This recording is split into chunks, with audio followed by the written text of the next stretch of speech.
রাজধানীর নেতাজি চৌমুহনী এলাকা দিয়ে ৩ যুবক বাইক নিয়ে যাওয়ার সময় হেলমেট পরিধান না করায় তাদের আটক করেছিল ট্রাফিক কর্মী।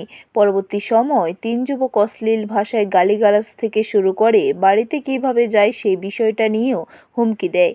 ২ যুবক শনিবার সকাল থেকে রাজধানীর উত্তর গেট এলাকায় ধর্নায় বসে। খবর পেয়ে পশ্চিম আগরতলা থানার ওসি বাবু এবং পূর্ব আগরতলা থানার ওসি বাবু পৌঁছায়। সঙ্গে পুলিশ আধিকারিক ধ্রুবনাথ ঘটনাস্থলে পৌঁছায়।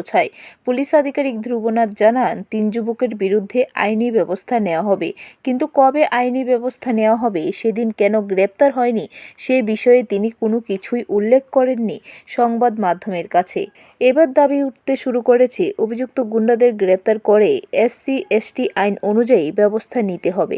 এখন দেখার বিষয়, গোটা ঘটনাটি লেজে গোবরে লাগার পর পুলিশ প্রশাসন কী ব্যবস্থা গ্রহণ করে। আজকে একটা ইস্যু ছিল, একজন ট্রাফিক কনস্টেবল আছে, ট্রাফিক কর্তব্যরত অবস্থায় ওনাকে কিছু সংখ্যক লোক গালিগালাজ করেছে, এই ব্যাপারে প্রোটেস্ট। তো আমরা এই কেস নিয়েছি, স্পেশালি কেস নেওয়া আছে, অ্যাকশন হবে। ব্যুরো রিপোর্ট, খবর।